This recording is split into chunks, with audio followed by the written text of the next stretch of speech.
Hello there, Andy Lockwood. Yes, we're back. It's January 2nd, 2024. Welcome to another fun year of college admissions, college financial aid, college protests, college craziness, whatever. The last part of 23 was quite an interesting year, part of the year. And I wanted to talk a little bit about what you need to be doing now. This is the monthly bonus client only.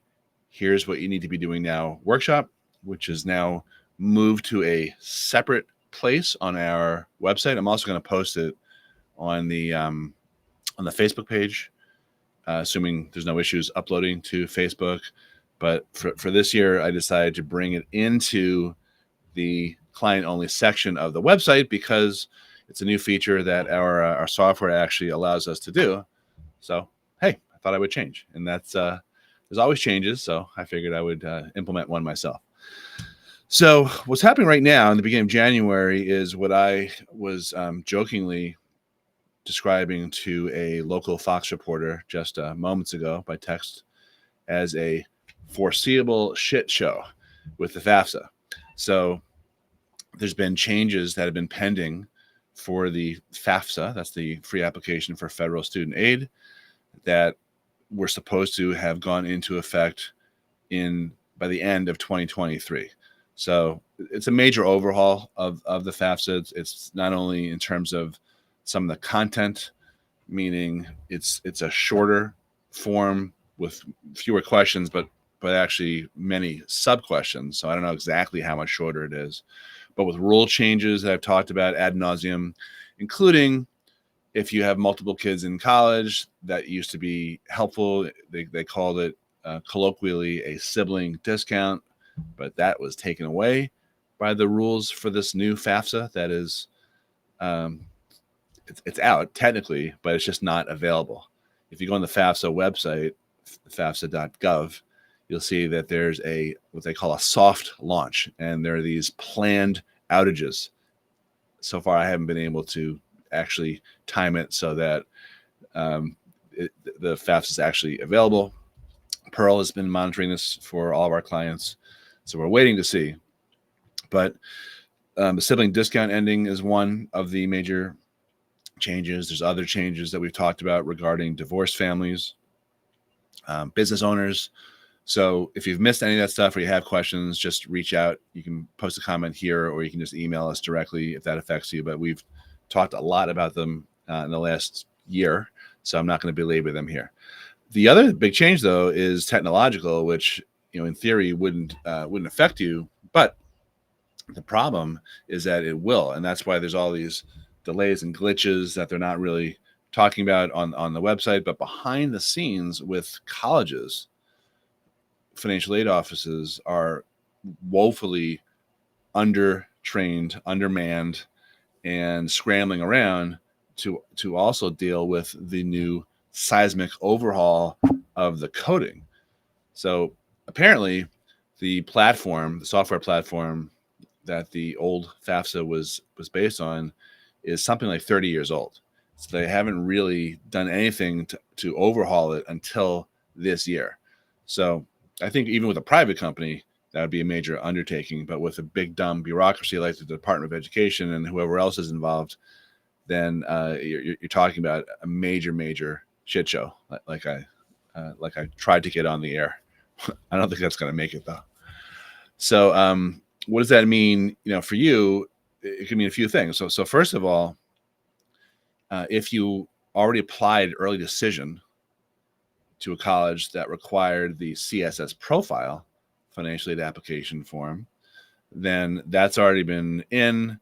You've heard whether you've gotten in to to that college, and if so, you got a conditional financial aid award based on the CSS Profile. But you still also have to submit a FAFSA. The question is when, because it's not even available yet to submit. So what are the deadlines?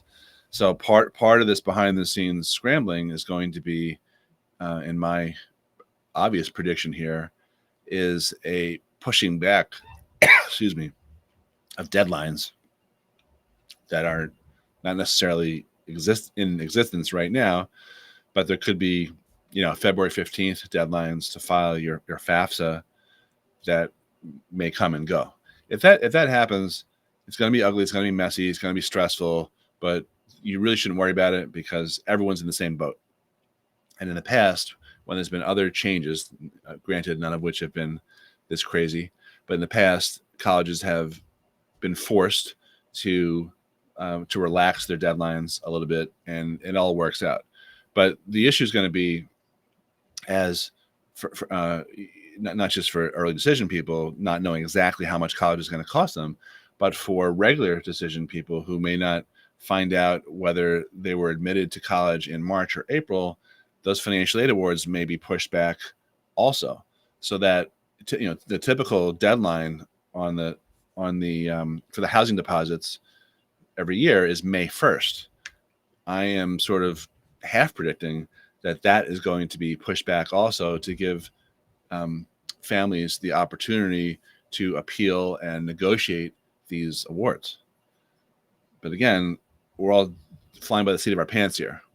We don't know exactly, but I just want to let you know and try to reassure you to the extent possible that it's probably all going to come out in the wash, and it won't be a big deal, although it will be sloppy and stressful in the interim. So I'll have more to say about the FAFSA. I'll get Pearl involved to give some more updates too, but as of now, we're not filling any of them out because we can't get on the website. Okay. I want to talk a little bit more about deadlines, and this is geared at 2024 graduates and younger. So I just, typically when we're working with kids on their applications and essays, we try to wrap all the essay writing up over the summer so that when you go back to college in the fall, like September, maybe even August, the bulk of your essay writing is done. This year, for whatever reason, and I know that some of the essay editors that I work with got a little overwhelmed, but this year, for whatever reason, I had kids who were still writing essays over Christmas. At least 6 or 7 clients who were still doing that, and despite having started the essay writing in June and July. So a couple problems with that. Number one, it makes us a little annoyed and resentful. That should not flow through to the clients or make us less willing to edit or anything. But we need to recharge our batteries just like you do. So I was a little disappointed this year that I couldn't actually take a break. But that's the least important. This message is not about me. More important is that the quality of work that a kid will produce under duress with these deadlines looming is far crappier than the level of quality that you can produce if you get your stuff done over the summer and you work hard and you do you let them sit, you revise, you edit, you work with us on all those things. That will produce much better essays than if you're all tensed up and you're writing under the gun and you're like, oh my God, I've got another 30 essays to write. So it's not always possible to get all the essays done over the summer, but that really should be the goal. And just like any advice that we give, and again, I'm speaking to 2024 and 2025 and younger kids. If we're giving advice on extracurriculars to pursue, or which could be internships or doing some podcasting or writing a book, or there's a variety of things that we recommend. If you just keep pushing them off and not finding the time, which again is not easy, but I didn't say this is ever going to be easy, but if you just keep pushing them off, then ultimately you're going to end up producing something that's not as good if you're doing it under the gun as if you had instead earlier started working on it before. I got one email from a client. I'm not going to name him, of course, but he said something like, yeah, my daughter wrote 48 essays. This country is crazy. I'm like, it's not the country that's crazy. Number one, number two, she chose to rightfully to apply to some very high-end colleges who have many different essays to write. It's not the country, but what he was saying was like, yeah, she just barely finished them before January 1st. And, he asked me what I thought of the quality of the essays. And I thought the final versions were strong, very good. But I think they would have been, on the whole, marginally, but noticeably better had she found the time, or more accurately, made the time to write those essays over the summer and in the beginning of the fall. The reason I say make the time is because a lot of the kids we work with, and your kids might be similar, are so overscheduled with extracurriculars, not to mention mountainous levels of homework and schoolwork, that it's, it can lead to a point where they're not sleeping, they're running themselves down, they're getting burnt out and all that. And that is unfortunate, but that is the reality.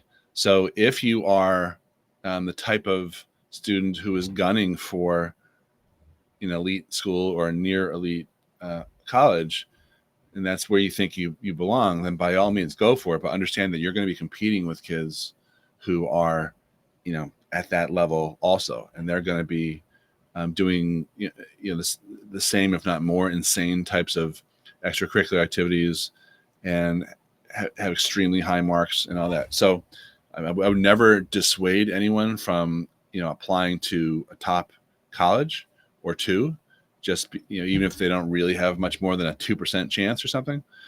But if you choose to go that route, understand that there's work to be done, and understand your competition and what they're doing, and therefore what you have to do to step it up, because it's a whole nother level when you throw your hat in the ring.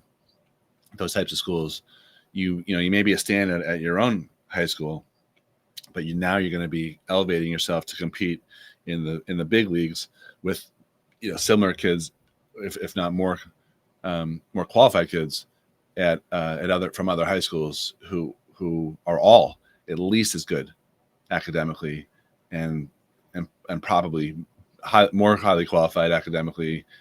And like I said before, with these extracurricular activities, they'll make you go like, wow, I can't believe a 17-year-old kid would do something like that. That seems a big accomplishment for like a 35 to 40-year-old person. So it's important to understand, depending on your goal, what it takes to get there. And if you just blow things off and you kind of nod when you get advice to do something, or you agree that it makes sense to do that, and then you don't do it, that's, you might as well never have gotten the advice in the first place. And then if you rush through and you start doing stuff last minute at the end, and I got plenty of emails on literally New Year's Eve. I got one at like 2:30. I got one around 5 o'clock asking me to review 5 to 7 essays or something. And by that time I had already shut down the my email, so I didn't see these emails until the next day, until January 1. But those essays and that work product cannot possibly be as good as if you did them in a methodical way over the summer. And I'm just going to say again, for 2024 kids and younger, if you're a one-on-one advisory client of ours, or you're a different type of client, like a financial aid consulting client, but you attend our boot camps, which we offer, and you work, you take advantage of the other opportunities to get help, there is no way that you can say you didn't have enough time over the summer. We give so many bites at the apple. The boot camp sessions were Sundays. I did 2 in July. I did 2 in August. They were from 9 to 1 or 9 to 2 in some cases, 9 a.m. And we mixed in office hours, Wednesday nights, once a month there. So that was another, I think, 4 opportunities. Some of them were twice a month. So it was at least another 4 opportunities in addition to those 4 drafting sessions. I even did another drafting session on another Sunday in September. Plus we had all this one-on-one stuff in between, and editing. So no excuse. Get it done, but it's in your best interests. It's not necessarily just an us thing. Although I'm just giving you a little inside behind the curtain view of how frustrating it was for me. And that's only, by the way, to be fair, it's only a small portion of clients. The vast majority of clients did everything that they're supposed to do on time. So I don't mean to be grouchy. I actually mean to be sort of encouraging. This is the reason. This is a tough year if you're a junior, because you've got a lot of academic work on your plate and you've got stuff left to do extracurricularly, and then we're going to go right into the essays and applications at the end of June when most high schools are done, and get the main essay, the personal statement, put together and put to bed, I should say, in July, and then do all of the supplemental essays as much as humanly possible in August once the common application actually comes out. And the thing about those essays is that even if you have something like 40 essays, you might in reality only have about 28 or 29, because you can reuse a lot of the same essays over and over again. I'm going to do a special workshop just on the essay topics, because they've changed a little bit. There's the personal statement, but then there's all the supplemental essays, and a lot of those are about like community now. They're the backdoor way after the Supreme Court's affirmative action decision, backdoor way to find out about a person's ethnic background. So sometimes it's a little hard to answer those questions if you don't view yourself as particularly diverse.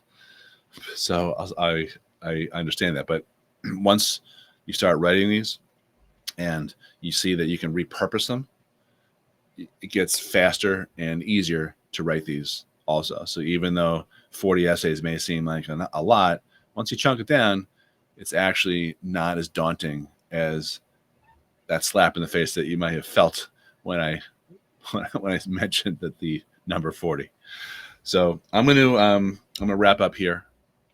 I hope you had some good time off and you were able to recharge your batteries, and you're going to have a great 2024. That's what we are planning to do as well here. So thank you for being part of our little community here. And Pearl and I wish you both a very, very prosperous and successful 2024. All right. I will speak to you soon.